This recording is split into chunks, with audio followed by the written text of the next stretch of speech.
జనవరి 1 నుండి 4 కొత్త అప్డేట్స్ వచ్చాయి.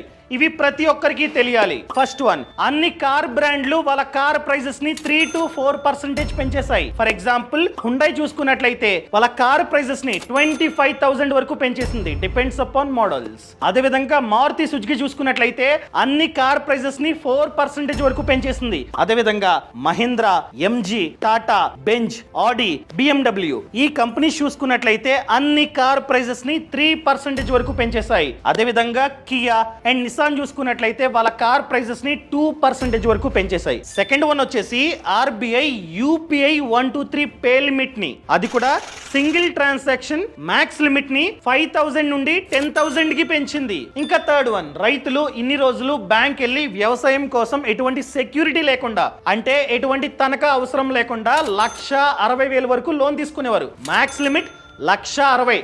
ఇప్పటి నుంచి జనవరి 1 నుండి ప్రభుత్వం ఆ లిమిట్ ని పెంచింది. ఇక నుండి 2 lakhs, ఎటువంటి తనఖా లేకుండా, ఎటువంటి సెక్యూరిటీ లేకుండా వ్యవసాయం కోసం 2 lakhs వరకు లోన్ ని తీసుకోవచ్చు. ఇది రైతులకి గుడ్ న్యూస్ అనమాట. అండ్ లాస్ట్ వన్ చూసుకున్నట్లయితే ఈపీఎఫ్ పెన్షన్దారులు ఇన్ని రోజులు ఒక బ్యాంక్ ఖాతా నుండి మాత్రమే పెన్షన్ తీసుకునేవారు. సో ఏ బ్యాంక్ అకౌంట్ అయితే వాళ్ళ ఈపీఎఫ్ కి లింక్ అయి ఉందో దాని నుండి మాత్రమే పెన్షన్ తీసుకునేవారు. కానీ జనవరి 1 నుండి ఏ బ్యాంక్ అయినా పర్లా, ప్రతి బ్యాంక్ నుండి పెన్షన్ తీసుకోవచ్చు అనమాట. ఇవి అప్డేట్స్. మీకు మరింత సమాచారం కావాలంటే ఆల్రెడీ వీడియో చేసా, చూడండి.